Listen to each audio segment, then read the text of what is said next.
to the Buy Box Bandits podcast.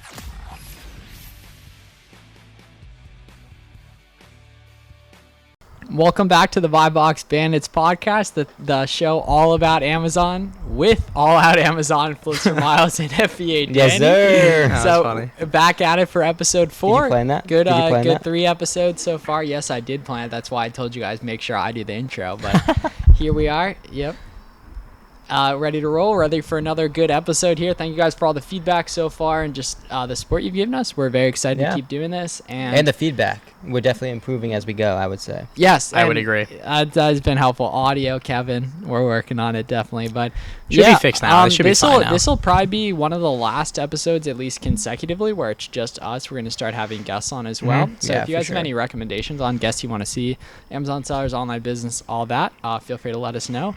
But yeah, good topic today, definitely, that has really helped, particularly all three of us, scale and just kind of take someone, I think, kind of just from the term of like a reseller to, I would say, like kind of like Amazon seller or something, just being able to buy stuff over and over again. Not the building blocks of an Amazon business. Not having to chase stuff around all day, which would be replenishability in your inventory, right? Yes. Our friend Romer Avery, Romer talks about, when you're evaluating a source, you have to consider how replenishable is it, right? Is it going to be a quick hit, or is it going to be something you buy over and over again?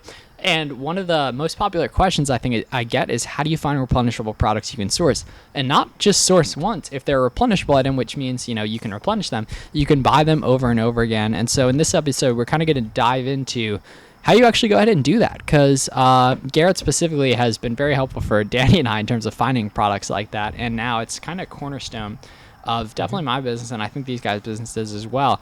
But in terms of both the wholesale and mostly online arbitrage space, we're going to discuss how we go about finding replenishable items, criteria, and all that. And I think it'll be a super helpful episode for anyone who's interested in that stuff. Yeah, it should be great. I mean, I think the first thing we should start off with is really, for people that don't know, like what would you guys say is a replenishable? Because I know what my definition of replenishable would be: a product I can buy over and over again for like at least 6 months. And that's going to be kind of a foundational product. I don't have to do too much thinking about it. I could just buy it, sell it. I know it's going to do well. 3 to 6 months.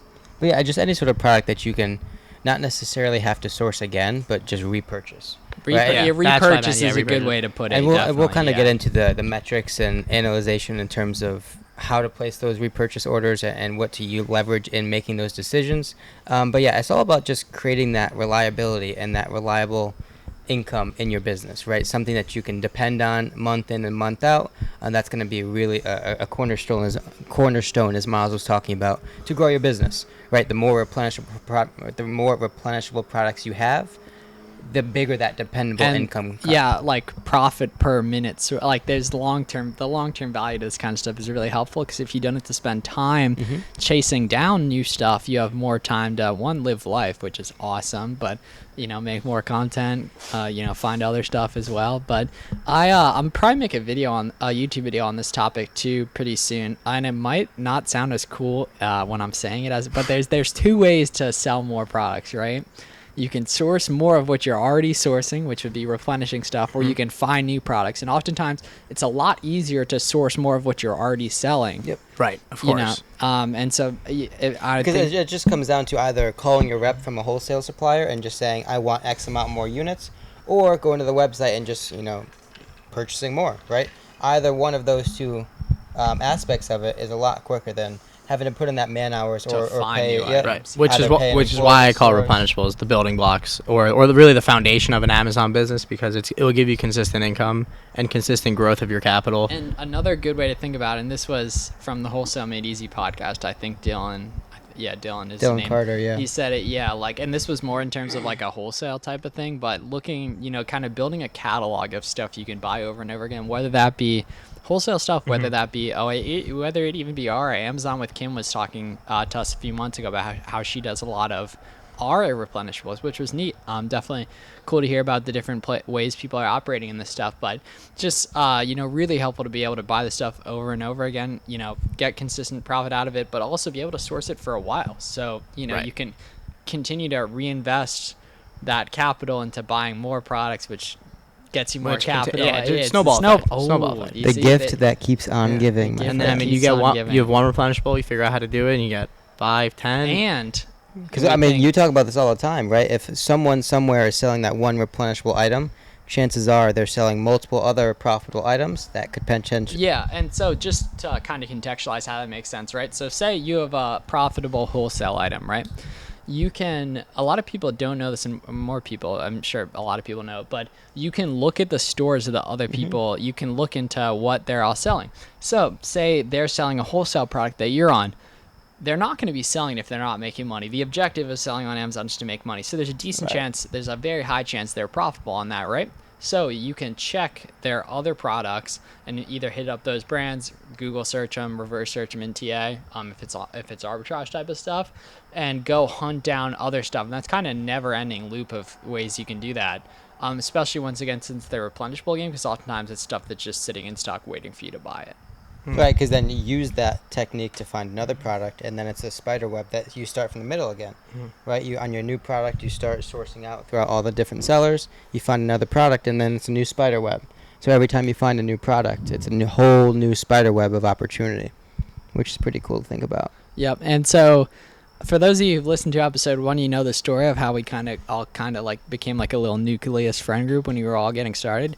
Garrett was the one that had been going at least hard focused on Amazon prior to us, and kind of like, to be honest, a lot of the stuff like I saw today was stuff you put us on to like those first few months.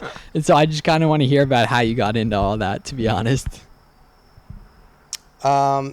Simply just a time constraint, right? So in my schedule, I don't necessarily have time to drive around to different stores and source in store, right? From the no beginning, one does. Let's be honest. Sourcing Nah, online. nah, Sourcing nah, I mean, no, online. some people do. Sourcing online. Well, so if you're much doing better. it just as a side hustle on the weekend, you definitely do. It's better just to find stuff online. Build that skill of being able to find stuff online. You're so in much person. better, You're in able my to touch opinion. and feel and see the product. It might be make someone a little bit easier. Oh, it absolutely is easier. but Mentally, that, at least. That doesn't mean it's better. Yeah. Yeah, and so I mean, from the beginning, I never had a lot of interest in driving around, right? So my attention went online from the beginning, right? And in doing so, I just started, sourcing online using some of the different techniques that we'll talk about, right? And in my mind, why would I source something where I can buy once when I can spend that same time, same energy sourcing, manipulate my criteria just a tad in terms of, broadening that scope with your metrics, and then source something that you could potentially buy for the next 3 to 6 months. Sticker on your finger. I know. I felt it there. You know what we call that? What? A bozo moment. A bozo moment. What was that Indeed. moment? Yeah, and so that's where it started. And then just like Miles was talking about, it's all about developing that catalog, that portfolio of items that you can continue to purchase time and time and time. Throw it up on Twitter. Throw it up on Twitter. Because I mean, honestly, getting a product that does $1,000 a month in profit's not that hard. I mean, it's hard. It's amazing. But I mean, life. One is you have one that's $1,000 a month. 10x it, it's $10,000 a month of profit. 10 products, 10 ASINs. I mean, you guys are all selling more than 10 ASINs. Yeah, well, yeah, it's like I think around 100 or so. It compounds, right? So like, you think about it from a logistic perspective. You put the time in once, you find one product in January, right? In February, you're still selling that product in January that you sourced, right? But in February, you find another product. So now in February, you're buying the one from January and February. You'll probably be better at that. You probably find 2 or 3. And then in March, you still selling the product from January and February, but you find maybe 1 or even 2, right? So now in March, now we have 4 products that now we're profitably selling, and it starts to compound. Then your capital grows, your knowledge grows. Knowledge. And it exponentially increases. Would you recommend any specific categories for replenishables? Honestly, for me, I I know them. people do. Yeah, and that's the thing. Like, it's really hard to answer that because we are fair. Like we've been doing this a little while, but it really kind of just comes down to what you're best at. You know what I mean? You got to taste stuff to figure that out, but it really does come down to that. I mean, the cliche replenishable categories are like the main disposable ones, things that Vitamins. you use once. Yep, things you use deodorant, once. toothpaste. It runs out, and then you have to repurchase. Toothpaste. Grocery is going to be a big one, right? Because think about it. A lot of families may have a certain cereal they like. They're going to buy What's your favorite cereal? Cinnamon Toast Crunch. All right. Okay, next topic. They're going to buy that. And they, the thing with, they could potentially have certain taste buds that, they're going to keep buying. Why would you buy something that you don't like? Right? So grocery is going to be one. Topicals are going to be one. And on the flip side, like we were talking about earlier, why would you sell something you're not making profit on it? If people have it on their Amazon store, there's a good chance they're selling it profitably, and if they can find it profitably, why can't you? Correct. Yeah. Very good. So grocery and topical are going to be the two that you... Yeah, Topicals is beauty. For those of you who don't know, like me until a few months ago, I think topical isn't that stuff you put on your skin? That's the Well, you learn something new every day, new vocab word for my Amazon people out there. We definitely should do either a video or just like a short episode on like vocabulary. Yeah. Like I'm definitely gonna make a YouTube video on that. You could too. probably have that in do you have a Discord, an Amazon Discord? No. You could probably have a channel in that. You guys, you honestly probably our you really YouTube, should. YouTube viewers see them. That's a true and definitely. I wore that shirt yesterday. You guys see the merch? I got the Amazon Launchpad merch, 7,400 members strong, completely free. I dropped out of it. Well, 7,399, 7,398. It's not that great. Garrett and I are launching our own Discord. I'm joking. The Amazon Bozo pad. The BB Everybody. Bozos. The Yeah, BB the Bozos. Shout out to Kevin. Kevin. Yeah. Kevin just like probably commented that the audio is bad, even though we spent so much money on the No, the Yeah. audio is better now. I Well, switched it up. Kevin, you got to let us know. It's definitely better. Same with you, Rodriguez. Shout I out wanna hear Rodriguez. Anyways, getting back to what we were talking about, in terms of topicals, like any females that are listening, you probably use the same lipstick, same eyeshadow, face coloring, whatever, the same kind over and over and over again, right? And apart from that, there's a lot of potential with grocery and topicals because you have the option of offering the subscribe and save, which could be huge. And that I was Do actually you do wondering- any of those? Yeah, I was Do you gonna have ask any about subscribers? that. we don't right now. We did in grocery specifically. That's That's where louder you, than your car. It's a scary car. But yes, you want to tell us Yeah, about back to subscribing? your- Yeah, because I'm curious about that too. Because, dudes, Bezos really wants me to buy that when I come to these listings on Amazon. Well, do you have subscribe and saves? not anymore, not right now. Oh, but yeah. you did at yeah, one point. Okay, I don't offer any. Pretty much it's accommodating any consumer that, just like we were talking about, buys the same thing over and over and over again, maybe even in certain time Do they get a increments. discount? Yeah. Yes. Oh, they do. That's Okay. the motivation Oh. for it, yeah. It's not much. What is that? Like 5%? Yeah, it's usually like 5%. Yeah. Well, Like- hey, like- man, you give me an extra 5%, I would love it. Yeah, You but know you're what I committing to mean? buy Yeah. this item. So like every, like, you 2 commit months, to a certain month, time yeah. period or a certain amount of purchases, and it's typically in the same increment, right? So if you know you go through the same toothpaste, one time every couple months, then you just sign up for that delivery every couple months, and it's hands off from there.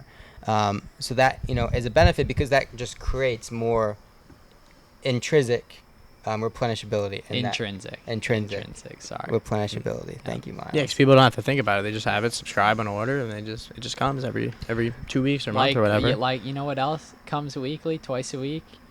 Buy Box Bandits podcast. Boom. Tuesday Oh. and That's a Friday. plug. Make sure to subscribe if you haven't already. That's a plug. There you go. We're not doing. So in terms of sourcing, right? We're talking about sourcing replenishable products. Is there a different mindset? Sourcing. So I'm cool with lower ROI. That's kind Yeah. of the big thing. 100%. I'm to cool. be I'm honest. cool with lower ROI or margins across the board. If I know Yeah, I'm getting 'cause- my money out, and I'm not strained for yeah, capital. time put into it. 100%. Yeah, like you just profit more often. But also, like a lot of the stuff that ends up being a replenish, like we test order everything. You try. You're not gonna buy 100 units quick. You know what I mean? Well, it depends you price. Well, definitely. You just kind of want to see what'll actually move because Amazon, to quote my the famous all out Amazon's based on algorithms. Amazon is based on algorithms. Yeah. So you want to make sure that you can get the buy box, you can You're get sweating sales. again. That's what happens when you podcast hard. That's true. Yeah. So test orders. How we make test orders? What goes into it? What is the what's the calculation based on it? I mean, it just got to be profitable. Obviously, I mean that's just set in stone right there, and then kind of just buying, a few units.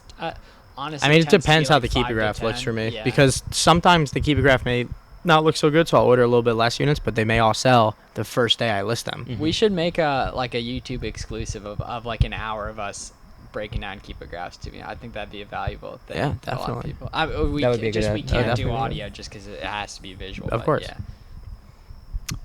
Anyway, what I was saying was, your question was it how do you put? What goes into a To the test test order? order? How Yeah, do you, I how do you mean- know how many to order? What goes into it? et I cetera? mean, 5 to 10 is a decent benchmark. Well, I mean, it depends on the price, obviously, but I mean, in certain like, cases, 5 to 10 won't give you a complete picture. Yeah. But it'd have to if be 5 or really 10 high sell out volume. in one day, Yeah, I mean, that's as pretty soon as good. they hit, Yeah, you'll know. But definitely. also, you'll know because you'll be looking at the keeper graph. So I think starting out, smaller test orders or lower always. capital Yeah, test orders are good. But as you get farther along and more comfortable, I mean, some of my like test orders are pretty large orders just because I know it's going to do well. It could be from the same brand, same family, same category. Same competition, which is something that Yeah. comes up more than you think it would. Yeah, of course. Right, and so the benefit for a test order, right, and we kind of missed that point, is you get to really check all the boxes in the process before you go maybe fully deep on the product. What do we mean by that, right? If it's a new product, we want to make sure that the packaging that the product comes in as matches what's on Amazon, right? Because if that Amazon True. picture is a different packaging than what you have in your hand, Yeah, and like websites and wholesalers screw stuff up all the time. you want to too. make sure the packaging is on point. You want to make sure that the lead time, the turnaround time from your supplier is good, right? If, they didn't tell you that it was going to be a 3-month wait consistently and that first test order takes 3 months, then, well, maybe we have to second guess or dig deeper with questions the next time we order. And then the third thing is just making sure you can list to Amazon and it sells fluently, right? Sometimes we all make the mistake where we order something not realizing we're not in the meltable period. We order something that could potentially be Holy shit, I got scared too. Sorry, someone just jogged across. there's a boxing arena a couple units down from the warehouse, so people are going to be running around. Anyways, fans of the podcast. Yeah, for that fans of the matter. podcast. Fans of the podcast, of course. Sometimes, and we've all done it, right? We purchase something that is a meltable, but outside of the meltable range, so we wouldn't want thousands of units in stock when we can't even list them. Or we list an item and we get an IP complaint. Obviously, we're not going to continue to reorder. Well, if we have hundreds of stock in a brand that we just got IP'd on, well, I mean, that's kind of an issue as well, right? So we want to make sure from open to close, the entire cycle is accounted for and verified before we go deep into a product. Yeah, and I mean those are also like in terms of like the IP complaint. There's things that you learn through like keep hating to go back to keep a grass, but I mean they're so valuable. Yeah, well, let's dig into that. What are some of the how do you identify a replenishable? Yeah, I mean from the Keepa? green line with sales rank. So Keepa is a tool. It's a Chrome extension, an app. A lot of people don't know there's an app too, but you guys should definitely have the app on your phone, especially if you're doing. It's not very user friendly. It's a little weird. It's a little weird. From what I remember, yeah. The first time Garrett and I sourced together. But it's good though because you could pull up a full Keepa graph inside a store if you're doing RA. Yeah, and I mean we have no affiliation with Keep, and it's only like $18 a month. It's like 15. Depends on the 15 exchange euros, rate. Yeah, which varies. But basically, it's a product research tool that gives you access to a lot more data, right? Normal Amazon product, all you have access to, I think, right, is the review count and the sales rank. And then if it's a book and you're sourcing it with Scout IQ, big shout out to our guy Caleb over at Scout IQ and just the team in general. You can get the e-score, but the sales rank is the indication of how well that product performs and sells compared to the other products in its category, right? The Keepa chart allows us to actually go ahead and see the performance of it over time. Not only can we see the sales rank performance over time, we can also see the performance of what the buy box price was and what the third-party FBA price was, which gives us a good indication of when it's actually selling, pointed out by those orange triangles and drops in sales rank. That was a really good clip, I think, which hopefully I'm allowed to put on my YouTube too. But that little what time is it right now? Just so I can get how far 7:12. So it's been like 17 minutes. All right. So We'll consider it. We'll consider Yeah, well, I mean, we'll have a I- team. We'll have a team meeting We'll about it. consider it. I mean, let's see if you're able. That to is property of Buy Box Bandits. So yeah, it cannot be. Buy Box Bandits LLC. Yeah. officially. Yeah. Buy Box Bandits. Anyway, LLC. so in terms of Keepa and what part of Keepa is going to notify us of a potentially IP? I mean, we could explain it again. It's if there's a lot of sellers on the listing. If you look at the bottom of the Keepa graph, it'll say I think it's number of offers. Yeah. If it goes from 10 to 1 or 2 immediately, that's indicative of an IP That's complaint even from worse a brand. than a Buy Box Bandit. And even more notably, that's IP bandit. Yeah. That's like a nuke. Nuke. And so to expand, like if that drop in offers doesn't correspond with a drop in sales rank, that's what the huge indicator, right? Because obviously drop of offers potentially means that all those sellers sold through. But if you look on the corresponding time increment and it doesn't have a corresponding drop in sales rank that you would expect, that's really when you don't sell that product. exactly. But I mean, there's other tools. I think IP alert, but isn't it like $100 a month? I think it's like $200 for the year or something. No, it's lifetime. I think it's 150 lifetime. We have it. We use it. Essentially if you're on any Amazon listing page, it would give you a check mark or an X next to the top product I mean, title. there's a good chance if there's other third-party sellers that it's not an IP, unless like the brand. Well, if the brand's on it, that's definitely a red flag. Amazon on it as well. Sorry, this is These fans of the podcast, they're Fans, all yeah. over the place, Yeah. man. We love you guys out there. Yeah, maybe one of them will fix your flat tire. Yes, Miles got a flat tire just 40 minutes ago. Yeah, that's what I do for you guys, man. We're driving all And over the apparently- Fully flat. Oh no, super flat. And apparently Miles doesn't have a spare tire in All right, his okay, car. let's so Amazon. So I mean, that's bozo hours right there. My voice It's very is fine. funny. But yeah, so he's getting towed later this evening. Anyways, replenishing, sourcing. Are we using different metrics, sourcing replenishable items rather than say a seasonal? Yeah, I'm looking like 6 months back. Yeah. Seasonal, I'm just looking back at the previous seasons. I mean, even though I'm buying it either way though. Like if it's profitable, I'm buying it. Of course. I don't care if it's replenishable or not. You know what I mean? But like the replenishable ones, I'll go lower But- ROI on when I'm buying it over and over. Of course, but you need to be able to distinguish a bolo from a replenishable, because you may think something's replenishable when in fact it's a bolo. Yeah, and then keep on just number of sellers. Yeah, on so you have listings, to. very You need to be able to important look. You need to look at the historical. 6 months, could Mm-hmm. be even a year, Yeah. but I'd say 6 months back. And if everything's staying consistent, you found a replenishable product, And which so- I think some people call unicorns. No, those unicorns are are bolos. Yeah. Oh. You bolo bozo. It's just a more macro perspective, and for anyone that uses tactical arbitrage, they allow us to, and they facilitate the sourcing of replenishables by giving you those 90-day metrics, right? So when you get if you're on your results page, if you scroll over to the right, it gives you a column for the 90-day sales rank and then 90-day buy box, right? And those are two metrics that we can leverage in making those decisions, right? Because when we're talking about purchasing something with the intent on selling it for 3 to 6 months down the line, potentially even a year, we don't care necessarily what the buy box price is now or sales rank is right now. We care about what it has been, like Danny said, for the past 3 to 6 months, because we leverage that 3 to 6 months and then forecast it and use that data to make those decisions moving forward. The longer we can go back with the assurance that the price is consistent, then the further out we have confidence that it's going to last in our catalog. Usually.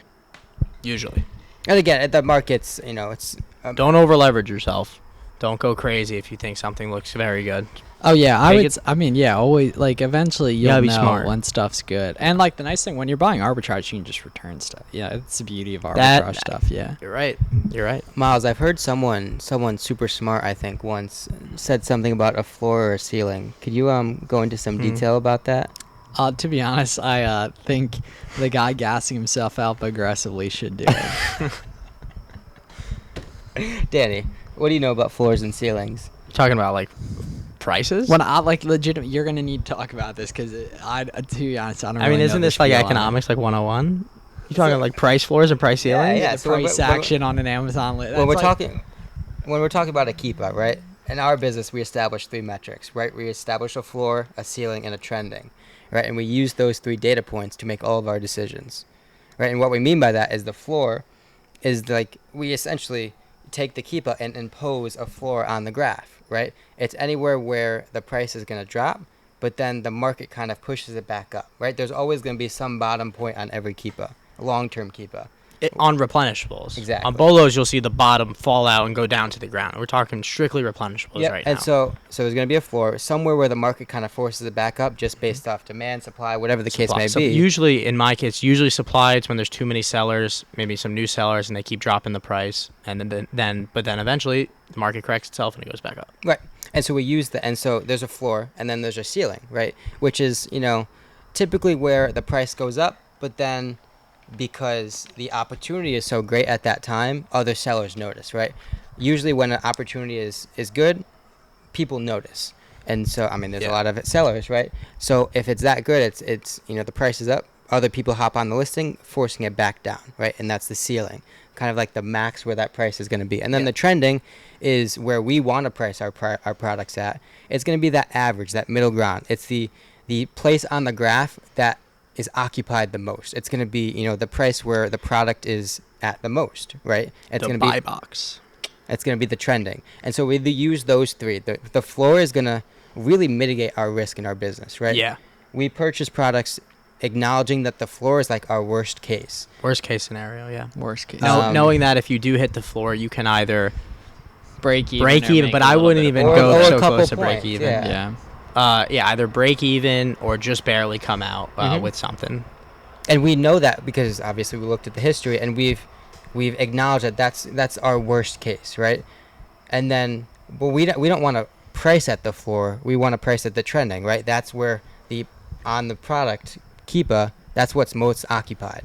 We also we want to have a max. We want to instill a max on our graph because that saves us from potential price gouging alerts, price alerts, any sort of Possibly losing the buy box on a listing to never get it back again. Buys That if happens. someone buy That box no, banded that's idea. actually another good topic. If you're like the only seller on a listing and you price it too high, Amazon will take away your buy box at some point. Yeah. And then that know buy why, box Miles? could be gone for a while. Do you know why they take it away? Why? Because Amazon is built on algorithms. Ah, yes. Yeah, very true. Very true. So it's not always good to price your products as high No. as you can because they'll just take the buy box away and then people won't buy it. Because I think what's the number? 80. I think 90% of sales on Amazon happen in the buy box. I think for Somewhere the between amount of 80 and sales I think 90. Jake said that. for the amount of sales I get not in the buy box, I feel like that's just so high. Like, to be honest. I kind of agree, Yeah. but also when I do have the buy box, the sales are Oh, I mean, there's some significantly where more. it just FBA stuff where it rotates. You just get on for like an hour and you just rip, and then you just Yeah. don't get it for like 12 hours. They give one of the other boys a chance to eat. Which is Oh, fine yeah, if well, everyone's yeah. staying at the same price. It's fine. Well, that's price fixing, but hey, Big fan yeah. of price fixing. Absolutely not. We do not endorse that whatsoever. The Not even repricers let you commingle on stuff. Yeah, But we some do. of them do. We have a face group that we're starting. And we're essentially going to commingle on all ASINs and establish. That's a not contract. true. That's not true at all. To the federal government listening, that's not true.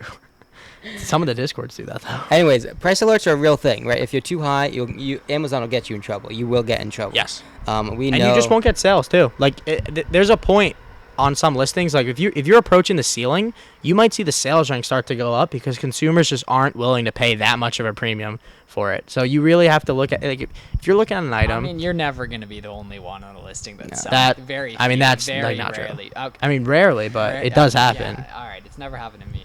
Oh, Is that a triple my A? bad. We're waiting for a Yeah, tow we're truck. waiting for triple A. my bad, guys. But yeah, I mean, from an economic perspective, right? That trending is where the most sales are going to happen. Yeah, that middle ground. I mean, the buy box. It's where the consumers are willing to. It's how much they're willing to pay. And the market really established itself and shows itself with those three data points amongst all Keepas. And if you look at a couple of your Keepa graphs, I'm sure you'll pick up what we're talking about. Yeah, I mean, like that is the one good thing. Once you start rolling with it and you start seeing those Keepa graphs, it becomes easier each time. So the next time you're looking for, like, the first one's always the hardest. Finding the first bolo is the hardest. Or finding the first seasonal product or the first replenishable, those are always the hardest ones. Once you do it once and you start going with it, it gets easier and easier and easier. And then that's how you can build that catalog from 1 replenishable to 10, and then you could legitimately be making $5,000 to $10,000 a month of profit With just off no work, replenishable. passive income automation by my course. Not at all. Is that passive income, Danny? No, No. it's not passive. Why not? Because there's a lot of work that goes into it. You got to keep up with the Repricing, Keepas. yeah, managing inventory. Here's another thing. Once you do reach somewhat of a level where you might have 10 ASINs, you got to keep up with them somewhat every day, you might want to delegate your time. Oh. And Oh yeah, we can definitely do an episode just on VAs. I don't know if we have that down or not. We do have it down. That's actually 2 bullet points right here. I mean, we can do a I full mean, episode. yeah, but we could touch on, yeah. you know, Before we get- we could touch on VAs and Hey, delegating Garrett, a stop little bit. interrupting Danny. Let him talk. Well, no, I please. was kind of passing it to Gary. All You right, can touch on I VAs won't and have your delegating. back next time. That's fine, thank you. Well, I was going to ask you how you manage reordering on the. Oh, well, I mean, so like trying to keep in stock. Yeah. That I think is the hardest thing. Staying in stock is so important algorithmically. Yeah, I think that's a good. I sometimes order too much. That I think is my problem. But you know, I'm confident in my products and that they're gonna sell. So if you have the capital and you're confident in the products, you know, and you got to take into account check-in times, right? So 4 or 5 weeks, and then FC transfers and everything. But I'm usually trying to stock 60 days worth of inventory. And you MF 60. a lot, so you can rebuy quick too. I don't MF anymore. Okay, well, everything up till like recently. No, I mean, no, like the last like 2 months I stopped merchant fulfilling because it was becoming too much. So, talking about Burnout. Talk about no. So in terms of FBI in a perfect world, your ideal in stock time or supply stock time would be like 60 days. 30, 60 days. Yeah. I think it's like 45 days, 45, 60 Now, days. do you have alerts set in any of your softwares? I don't, but I should. I just look at it like every day. I don't. No. At scale, you absolutely need. Do you have alerts? You have Zapier alerts on it? Who are you looking at? You. Oh, we use Inventory Lab. Okay, so you set alerts with Inventory Lab. Okay. That's cool. I normally just look at like because I try to keep some stuff to mess with other sellers. You keep your stock count low, so they don't think you're going too deep on stuff. No, seriously, funny. like back in the day, I used to do that actually- a lot. Yeah, no, because think about it when you're reverse sourcing people, you absolutely look at their Because- stock Yeah. count. They're not stocking 100 units if they're not making money. It's funny you say that because if you're on an MF listing and you're competing with someone and you see they have like 200 units, you and are definitely going to drive that price down. Set order So limits, I've done that boys and before. girls, too. Or set, So yeah, order set limits, yeah. limits will hide your inventory, which I've done before. I think actually does never set Keepa order still limits. reveal it? I'm No, not sure. no, it doesn't. Ooh, Can't. game No, changer. I can't. I've actually never set an order limit. But if you set an order limit, Yeah, you're 'cause limiting yourself. Keepa does probably go off. Okay, well, I'm happy to sacrifice like that. Well, unless it's like a listing where people are People really buy only one, buying yeah. one, then set it. But yeah, it's a good point about inventory. That's funny. So Garrett, how do you touch on VAs here, delegating? Do you guys want to or no? Looking at Miles. I mean, it's cool. Yeah, I think it'd be helpful. It's kind of more like a miscellaneous episode, so yeah, I think it makes sense too. I mean, definitely. I was replenishables, but on it for quite a bit. VAs, Garrett, tell us about it. So VAs are huge in terms of growing your business and scaling your business. You can only take your business so far, especially if you're a one man or woman operation. There's only 24 hours in the day. There's only so much you can do. There's only so much mental energy you have, right? So the next step would be trying to start to build a team. And obviously we all leverage Amazon FBA's team. That's the start, right? Past that though, we need help in terms of sourcing, listing, potentially packing, and just outsourcing in general. There's a lot of work to be done. And kind of, I guess, the start of that and how we suggest getting started with outsourcing is with VAs, right? It's essentially a overseas worker that you pay to do a lot of the not so much miscellaneous tasks, busy work, stuff that.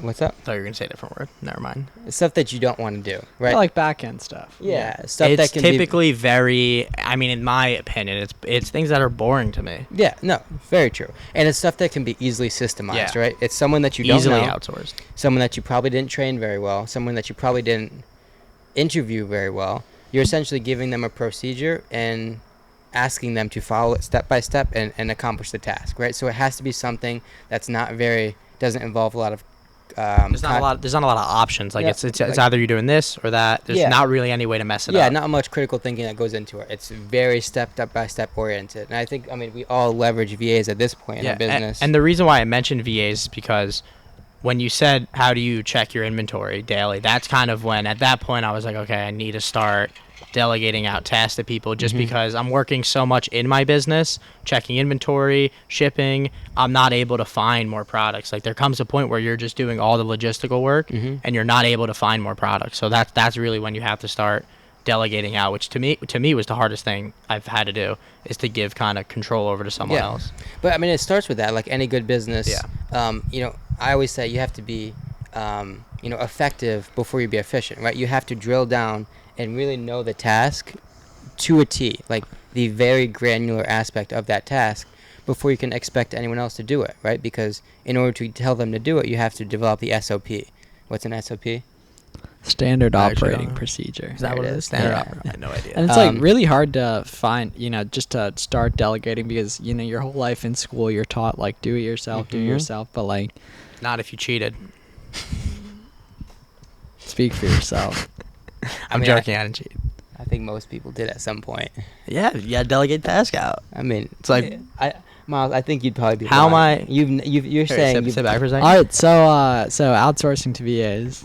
You don't want to talk about cheating? So outsourcing to VAs.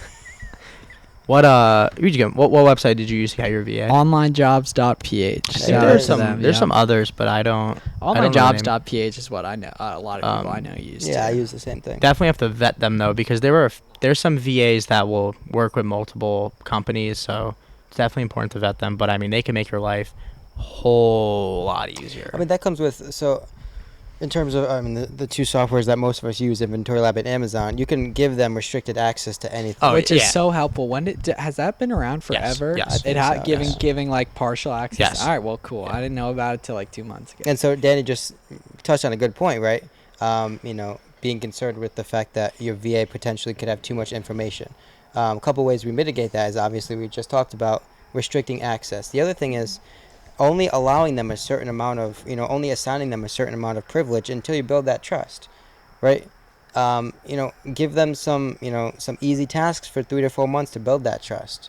And over time, continue to increase their workload as that trust increases, and then you give them more privileges as you deserve them, as they deserve them. Yeah, and definitely make sure to pay them well, because I think that's, I mean, obviously, like, that's the good thing about you get what you VAs. pay for too. Like, you know what I mean? Like, I mean, you also get, you have to train them somewhat too. I mean, if you're not training them, they're going to be terrible. So definitely, you get out what you put into the VA. Yeah, I mean, they're only going to be as good as the SOP that you give them. Yeah. Right? It's essentially a very good, task follower, right? If you give them a bad procedure, then they're going to do a bad job. I agree. How many VAs do you use in your operation right now, Garrett? We have 3. We have 1 supervisor and then And I know you have a lot in the Discord, right? Yeah, 5 full-time and 1 manager for the launch. Do you have any? You don't have any in your business, do you? No. A lot of software, Inventory Lab for accounting, Keep obviously for product research, BQL for repricing. So at what point are you gonna, maybe not even a VA, but someone else to help you? I mean, if there was wait, no, actually you do. Use a prep center. Use Garrett. Oh, true, yeah. That is a legitimate. No, right? Yeah, no, I mean, So I mean definitely yeah. So like, at what point would you recommend? No, maybe not recommend, but I mean, at what point would you recommend people start looking into delegating tests, whether it's a prep center or a VA? But there's stuff you find yourself doing over and over again that you don't want to do. That's not worth it. It's also a great way to prevent burnout as well. I've been seeing that on the news a lot lately. Burnout. Millennials and Gen Are you talking about Z. Fast and Furious? No, not at all. Talking about burnout. Anyone get that one? You guys let us know in the comments if you Very did. funny. It's a driving movie.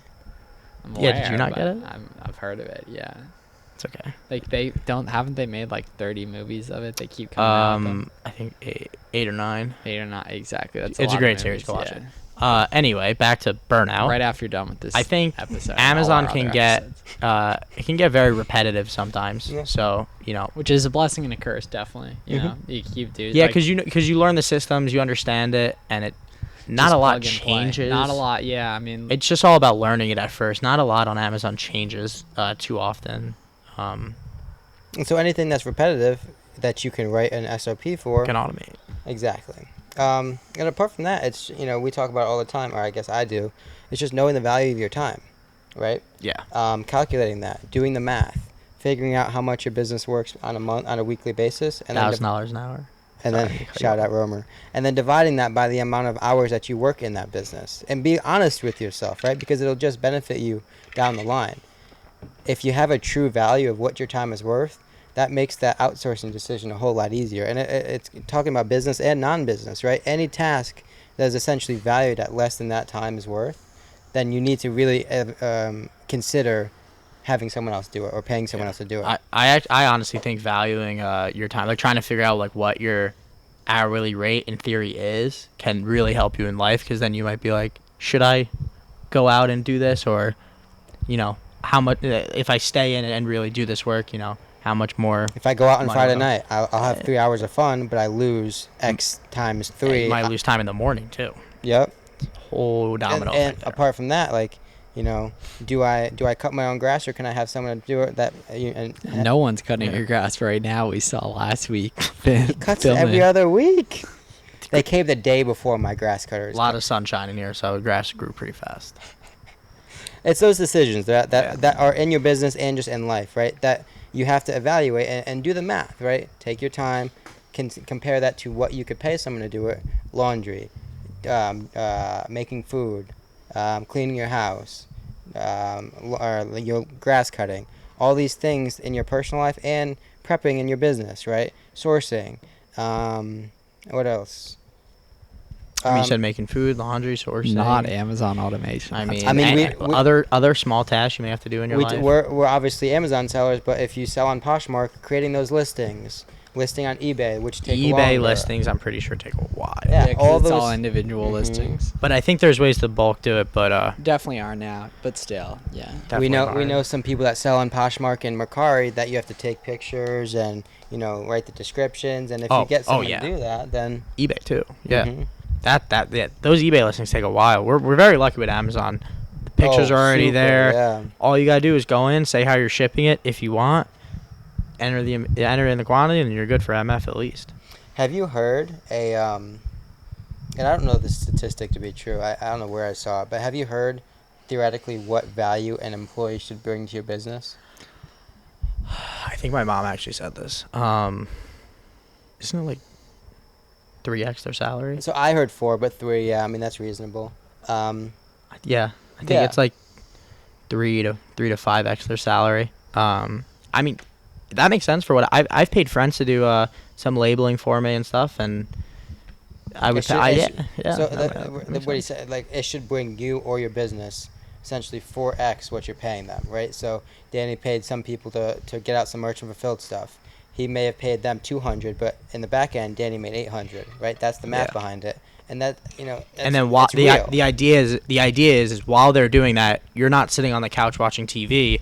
You're sourcing. Or maybe you are. Maybe you are. But I mean, if that's the life you want to live, then maybe you are. But if you're not like that, you're creating content. The idea is you're either creating content, you're working on another form of like you're either sourcing more products or you're working on another business. You're doing something productive. Higher ROI. Exactly, because doing that, you'll like I said in the last podcast, you'll wind up with 70% or 80% of a larger sum of money than 100% of a lower sum of money. Yeah, but I mean, if some people and you'll grow. Dang, all these stickers. Some of our listeners are going to value their time like that, though. And if they value watching the Monday Night Football game, then that's what they want to do. Like that's great, right? But I mean, it's all based on, I guess, just they may want to hire a VA to listen to this podcast and then tell them the bullet points. What were the highlights? But I mean, in terms of that, the whole 4x calculation, that could work backwards too, right? If you packaging this is going to get me $900 in money, but I don't necessarily know how much to pay that individual, we'll do it backwards, right? Take that sum divided by 4, and that's theoretically what you should pay them. Yeah, if it's a lot of work. Yeah, definitely. I have a question for you guys. A little bit of a turn here, because I struggle with this idea.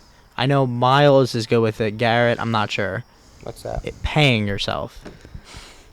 No, seriously, because I'm really bad with this. I know Miles, you pay yourself somewhat, right? Yeah, a set amount. So how do you do it? I'm not doing it anymore the rest of the year. It was just a set amount. I set back in July. It honestly worked well, but now that there's just so much stuff to buy, I'm just reinvesting opportunity. You're just reinvesting everything, and like personal brand income and stuff that gets that like I spend. Okay, because I reinvest. Like I keep pretty much everything in my business account, and just reinvest everything. And I should be paying myself, but I'm not. Garrett, are you paying yourself? Yeah, both Dylan and I. Here we go. No, I'm not doing it. No, do it. Both Dylan and I are both on salary. I take the guesswork out of it. We have a certain account that has all of our... What framework do you do it with? We follow the Profit First. There it is. The manifesto. So big fan of Profit First. Obviously, most of you guys probably know that are listening to this. Rodriguez. Should we have the link to the book in the description? No. Unless we're getting paid. We could create an affiliate It is a good link. book, though, yeah. And earn 1% on a $4.60. Okay, never Unless mind. we're getting paid, we're not sponsoring anyone. But yeah, essentially, we take the guesswork out of it. There's a certain percentage of our payouts that we have diagnosed or distinguished as owner's pay. Goes into one bucket, and that's where we pay ourselves from. And we take a weekly salary from that bucket. As that bucket grows faster than what we're getting paid each week, that's when either we could potentially be up for a raise in our business, or a salary increase, or put that money into something else, whether it be, a new fixed asset, a new employee, a gift for Christmas, gift for Miles, anything of that nature. That's that it makes the decision for us. It makes it super simple. So that's sort of our mental state behind it, and it works pretty well for us. It's awesome. Yeah, I really struggle with that. I need to dive deeper in that because I don't really pay myself. I do at the end of the year. Like my account's like, you need to legally pay yourself this much so it doesn't look bad. But yeah, I think that's something a lot of people struggle with. And then are you putting that money aside or are you reinvesting it?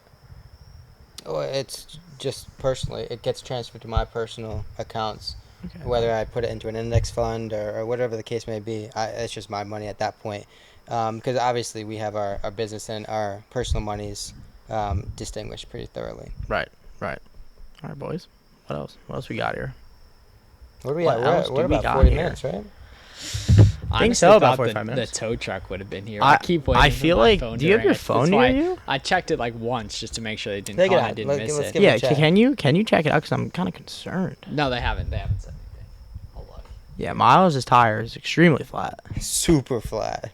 And we have a slight hypothesis that the neighborhood cats that we talked about on the last episode popped a hole in his tire. Nah, I don't think that actually. It didn't, but it'd be funny. They if were it did. climbing around on some cars before. It was a little concerning.